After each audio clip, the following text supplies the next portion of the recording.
I'm Dan. I'm William. I'm Lucky. And this is Neat Plans and Poor Decisions.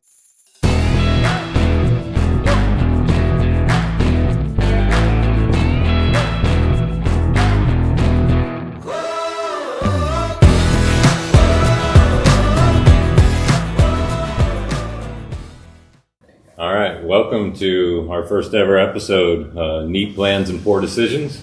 My name is Daniel Leader, here with William Francis and Lockie Cans. We're just going to get together, weekly, bi-weekly, and drink some whiskey and talk about it. We've got some interesting things coming for you. We'll probably have special guests over the future, and let's kind of see where this goes. But give you a little background on myself. I've been collecting whiskey and bourbon for around a decade, bartending for 10 years, had some experience with my own bourbon brand, kind of in between them right now, probably going to start another one. I work at Watch Hill Proper, which is the world's largest American whiskey bar. Got 2,300 unique open expressions there, of which I've tasted 1,900 plus of. So got some background on my palate and some experience, kind of a curator for the collection at Watch Hill. How'd you get into whiskey? What's your background? You got me into whiskey. Oh, yeah. My wife's reacting from behind the scenes, I guess, behind the camera. Yeah, she got me into whiskey too. 10 years ago? 12 years ago. Yeah, I think was the first time I started drinking whiskey. Yeah. I also am involved with brands. We had my own single barrel pick group for a while. Still do, I guess. And then I'm also involved with brands as well. That's about it. Yeah, so if anybody can't tell immediately from my accent, I'm from a very special, very specific holler out in eastern Kentucky, where we basically talk like this, and we have some bouncy deer and a bit of other stuff. I am, of course, just joking with everybody. I am from Australia. I'm Lockie, I'm from Australia. And I got my start in bourbon through pure nepotism, which is always fantastic. When I first arrived here in the United States, I didn't actually know a lot about bourbon. That was about 5.5 years ago or so. And I was doing some other odd jobs and things like that. And then a few days after I got my green card, I got a call from a very special friend of mine named Forrest Price, who originally began setting up Watch Hill Proper and things like that. And he gave me a call one day and was essentially like, "Hey, do you want a job?" And I was like, "Yeah, absolutely. That sounds good." And he said, "Well, you're going to have to learn about bourbon." And I was like, "Okay, sure, no problems. I can handle that." And then essentially I'd be here at this time, and that place turned out to be Watch Hill Proper. And I essentially was the lead whiskey hustler here for quite a long time now. However, now I work for distillery Castle and Key, based out in Frankfort, Kentucky. We're based in E.H. Taylor's old distillery. Out there in Frankfurt, and I run their operations here in Louisville. Nice. Yeah. Well, without further ado, let's drink some whiskey. I think that sounds like a fantastic So we wanted idea. to start with this very special batch here. This is batch 1 of Watch Hill's Exceptional Series. There's been a lot of hype around, especially batch 2 on secondary market. Those bottles, batch 2 retailed at $900, and on secondary they've kind of caught wildfire, trading around $1,800. And I mean, in one day I think I saw 10 of them sell. It just kind of became a craze. And the thing about batch 1, so there were 102 bottles of batch 2 that went out. There were only 22 bottles of batch 1 that hit the market. There were 29 total in the barrel. The Watch Hill Bar Program got 3. The owners of Watch Hill each kept 2 bottles, so 22 went to market. And of those 22, I know about a dozen of them have been opened at least. So, I mean, we're talking there's maybe 9 or 10 bottles of this left in the world unopened. And since batch 2 kind of got a little bit of a craze, there's not been any reviews that I know of batch 1. Some people were saying batch 2, some of the samples went out to some other podcasts and other things, and they were giving batch 2 whiskey of the year. And I mean, it is a fantastic whiskey. It is truly exceptional. I think it's aptly named as the Exceptional Series. But to me, I've tried this pour. I think this is not only an exceptional pour, I think this is potentially a pour of a lifetime. It's incredible. So I'm excited to dive in and drink it.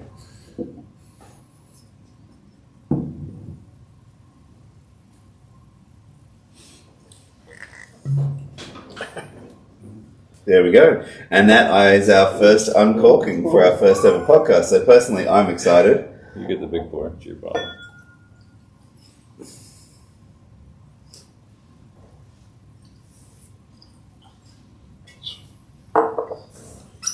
So, when we're drinking bourbon, I always, I'm talking to everybody who drinks bourbon, who doesn't drink bourbon.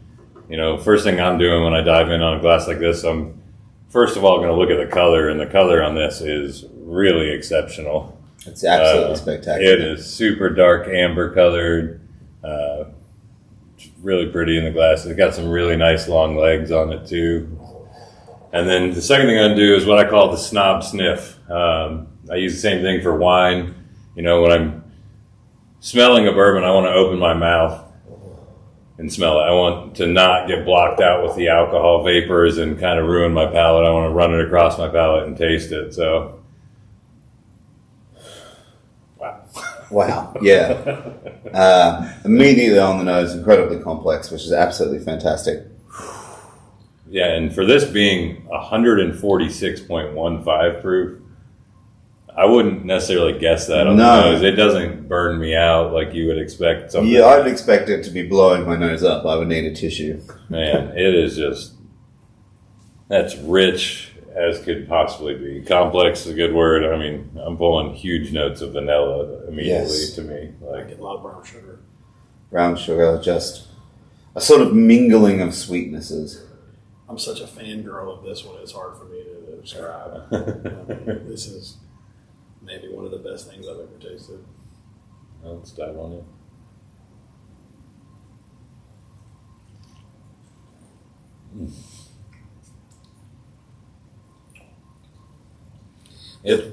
Go ahead. The one thing that I love about it too is it's not overly oaky.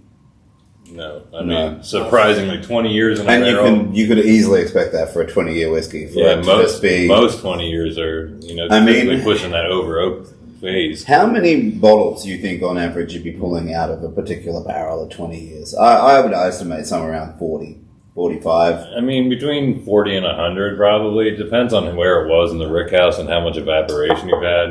This one at 146 proof, they pulled 29 bottles, which at that proof is kind of what I would expect. But, if you get down in the 115, 120 range, you're looking around 100 bottles probably still. Okay. A lot of barrel interaction to be not that oaky.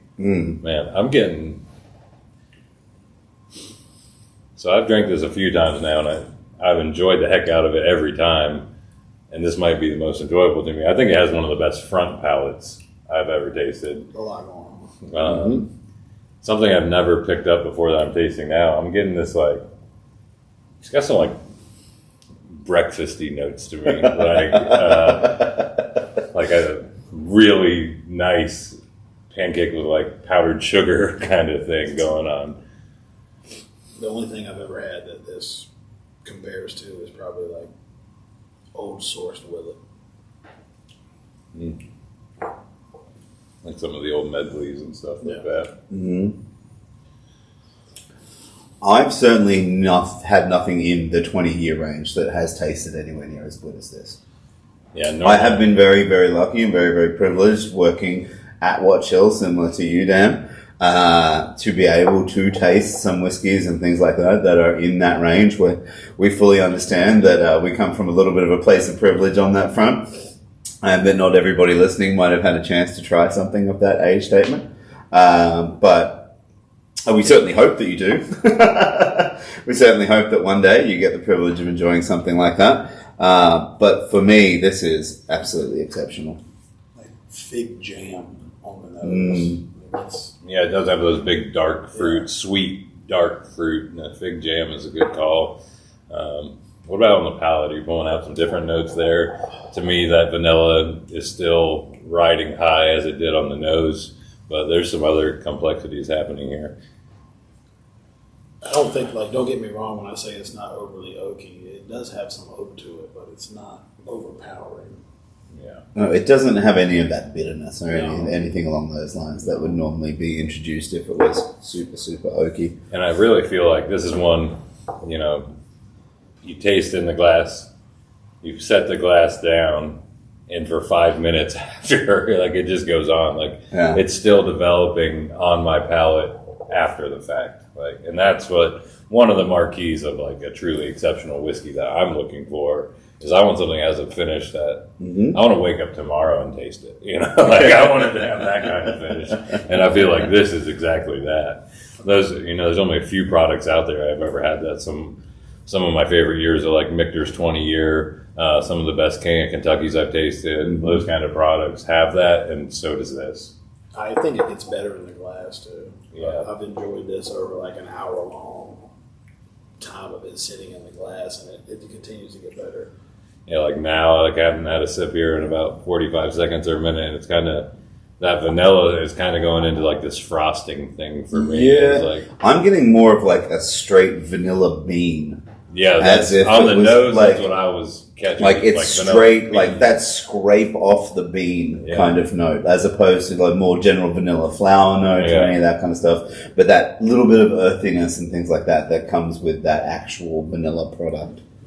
I think there is like this late, like kind of breadiness that kind of pairs with that vanilla. That's where I'm getting like a frosting, or like I was getting that pancakey powdered sugar note. Man, breakfast.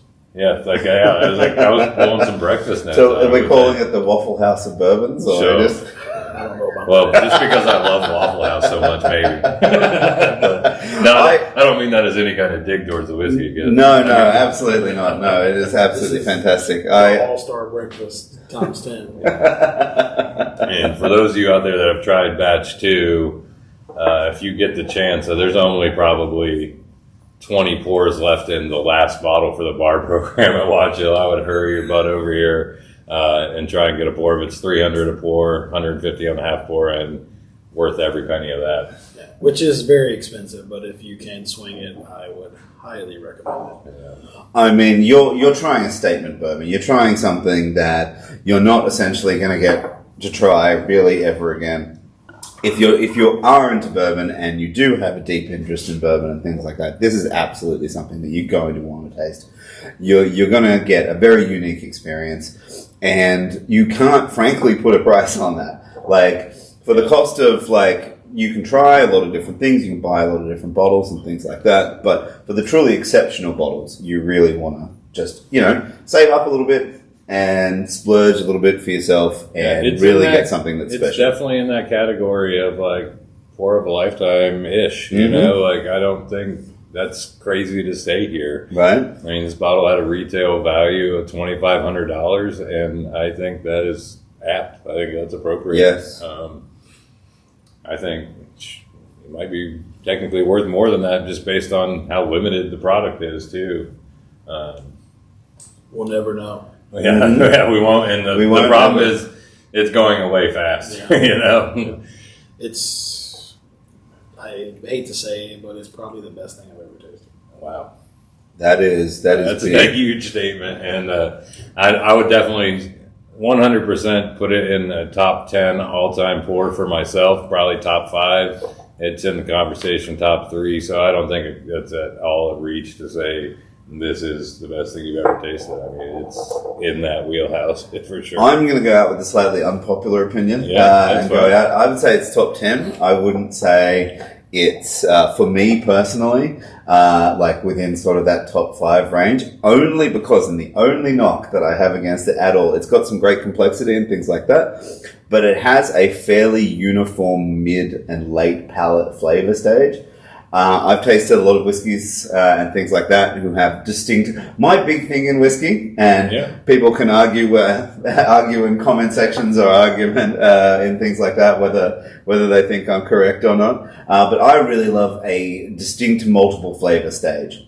So you get a whiskey that will essentially go across your palate. You'll get a fantastic early palate, you'll get a fantastic mid palate, you'll get a back palate, and then you'll have a settling factor to it. The only thing, this is an absolutely fantastic whiskey, but to me personally, the only thing it's missing is just that final late palate stage and things like that goes across it, that really forms those 2 distinct late palate stages and things like that. But that is an incredibly small nitpick. Yeah, and I don't necessarily disagree with that, but also, like, I will say this does have it hits the mark on color, nose, front palate, mid palate, back palate, and finish for me. But to agree with one point you're saying, I do think most of the notes you pick up on this whiskey carry throughout. There's not a lot of crazy changing in there. No. But it's just kind of perfect all the way across the board for what I want from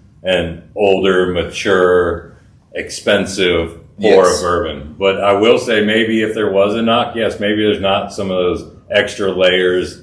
For how complex it smells, it just kind of does stay on that same wheelhouse all the way across the board. And keeping in mind that is such an incredibly small, tiny nitpick point to be able to have with something like this. I don't know if we're going to get into on this podcast scoring things or whatever, but I have done previously a score for this whiskey in a blind. I actually had a blind, didn't know what was what, and out of 20, I gave it one of my highest scores I've ever given anything. I give it a 19.5. There we go. I mean, so it was almost a perfect whiskey to me, and maybe that 0.5 I didn't give it is just that there wasn't one extra thing, but that's being really nitpicky. I don't know, maybe the flavor profile of it just plays into my profile personally, but I love it. It hands down has the best nose maybe I've ever. Yeah, the nose is truly spectacular. It's just I could just sit here and smell it all day. As we like to say. Yeah. It's a banger. It's a banger. In the morning, get a nice little spritz of it going in the morning for yourself. Yes. If this was cologne, I would wear it. Rick House extraordinaire.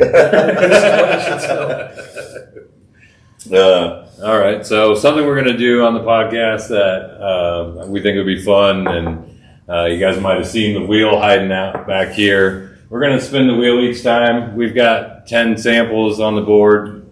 They're blind to us. We don't know what they're numbered, and we're just going to spin and drink one. Danielle behind the camera over here is going to pour them for us, and we're going to drink it blind and give a quick review about whatever this other whiskey is. Today, I think that's going to be a tough task for whatever comes off of this after we drank this, but it'll still be fun. And something we want to do in the future, if you guys out there listening, and maybe we'll drop a P.O. box or something, you can send some samples in for us to put on the wheel. I think it would be kind of cool. So without further ado, let's give the wheel a little spin here. Let's hope it stays together. Hey, it's even more fun if it breaks there. That's that little wood piece hit somebody in the eye.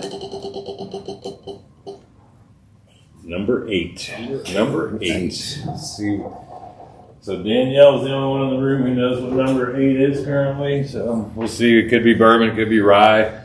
We just chose some samples. I had some random samples given to me over the last week or so, and then we grabbed a few extra samples from William's house today. Mm-hmm. But yeah, in the future for participation, if you guys want to send us some things in, it'd be fun to have some everyday shelfer, some stuff you don't like, some stuff you love, have a nice blend of things on there. So when this happens, who knows what our reaction will be. So punish us. Yeah, punish us if you want, Get us some, are we allowed to mention specific? Of course. Specific punishment whiskeys? Okay. Well, I think we might have got punished. We'll see. Maybe not punished, but I mean, coming off. It's just coming off of the 20 to almost anything else is going to prove to be a like I said, task. This isn't necessarily a knock on whatever's in this glass, but it is a significant step back. So this will be fun. I think I do need a little water in there. Yeah, I'm going to get my nose is really throwing me off. Yeah, it wasn't. I don't know what I was anticipating, but it wasn't this nose. So we bananas. don't know. Although it is opening a little nicer than the first sniff. Bananas. Yeah, I could definitely go bananas on that. It does have a tropical thing. Fruit note. It's got a tropical thing. Some toasty notes to me on this. Okay.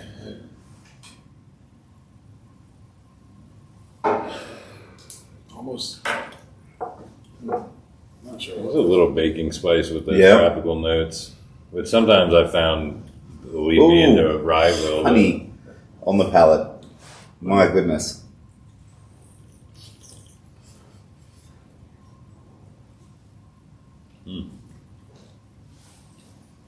it is very grainy to me on the palate, and just a significant change in style of whiskey almost. I I feel feel like this came from my house. Do we get a guess? We can guess at anything we want here. I don't know why, but full disclosure, even though we don't know what it is, some of these did come from my house, and I feel like this came from my house. Okay, you've had this recently. I've had this before. Okay.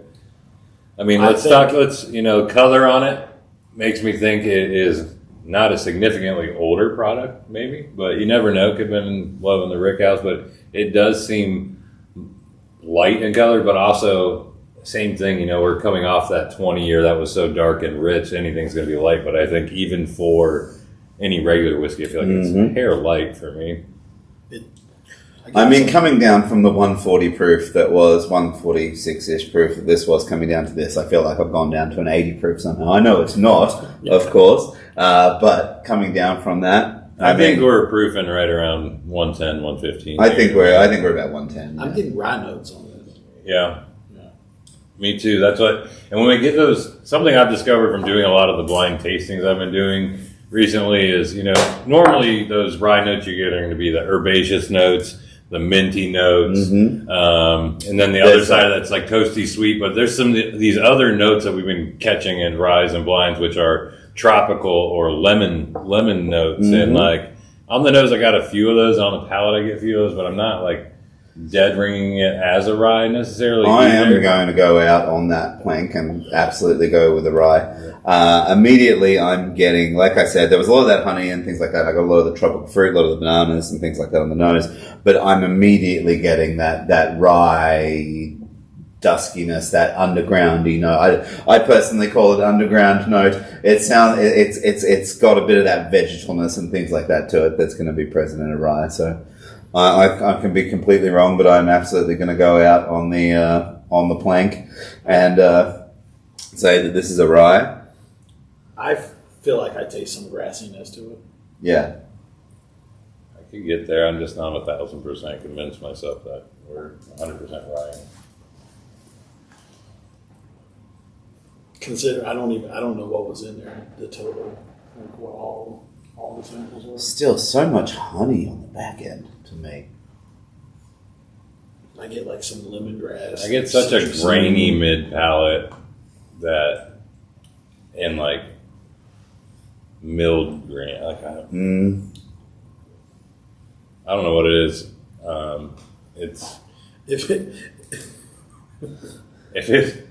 If it's that hardcore toast, I'm going to be pissed because I don't like it near as much if that's what it is. But I don't think it is. One thing that I thought was that, is this the other, there was 2 toasted products that we pulled from my house. I mean, I don't know if you realize that or not. I don't know. I do know that there were 2 toasted products. I don't know if it was the other one or bourbon. Yeah. Yeah. Like I'm not convinced we're right here. I think this is just a whiskey I'm not in love with personally. I don't know. Let's find out what it is. All right. I'm prepared to be wrong. It is. It's the other toasted product, and it is a bourbon. It's the HK Young Toasted Barrel Strength Bourbon, and the proof on that, I do believe, was like 116. 116.6. So I actually like 110 to 115. Blind than I did before. Also, too, the bottle's been open for a while. Mm-hmm. I still don't love it, but it's not terrible. And like I said, I wasn't getting. There were some things that led me into some rye notes there, but that graininess I just kept coming back to. And normally, if it's rye, the grain I'm getting is rye. So, seeing as this comes out of your collection, give us a little bit of background about the actual bottle itself. So to my knowledge, I don't know so it's HK Young. It's a newer brand. It's some guys who were kind of involved in secondary industry type stuff. And so it's pretty good. It's a blend of toasted Bardstown Bourbon Company, I believe. Okay. Yeah, to me, I just taste the toast right away. I don't know what it is, but... That bottle wasn't age stated, was it? I want to say they're... It was barrel strength, maybe. I want to say they're 5 to 7. Okay. I could be wrong about that. It was a little youthful to me. But, Yeah, I to be honest, I didn't. but I mean, we came off a 20-year that was just Yeah. like Yeah. I didn't like it as blowing much the doors off, originally, which I'm going back to now. but as it's opened up, I actually don't mind this. I mean, No, I mean, I would, put it at like on a scale of 1 to 10. It's somewhere in that low sixes to me. It wasn't like I'd never drink it again pour by any means. Like I would definitely drink it again. I just might not drink a whole bottle of it. But and just Personally. don't hold me to this, but it could be that they bottle at Bardstown and then maybe it's Green River. okay. I don't remember. Exactly. I was wondering maybe it was like a higher rye mash because we were catching those rye notes, but the graininess was like taking me back. I was like, this is bourbon. We're not rye all the way here. Yeah. Yeah. It's not bad. No. I don't mind being wrong. No, that's the fun of it. And like that's what you learn about doing things blind is like you're always wrong. Yeah, right. You're always, We're always wrong. 90% We could all drink of a the time. million things and we'll still be wrong. But it's just fun. Well, anybody got anything else they want to add or? Well, cheers, gentlemen. Yeah. Cheers. Happy episode. Cheers to our one. first episode. Yeah, and cheers to you guys out there. Thank you for listening. Yeah, we'll be posting these videos as often as we can. We're all pretty busy, so I'm not sure how regularly these will come out. We're going to try and crank you out as much content as we can and switch it up amongst high-end products and accessible products and shelfers and bring on some guests that would be cool to have around. And we'll just see where it goes. We're just going to drink some whiskey and talk about it. So, cheers. Cheers. Thanks for listening. Yep.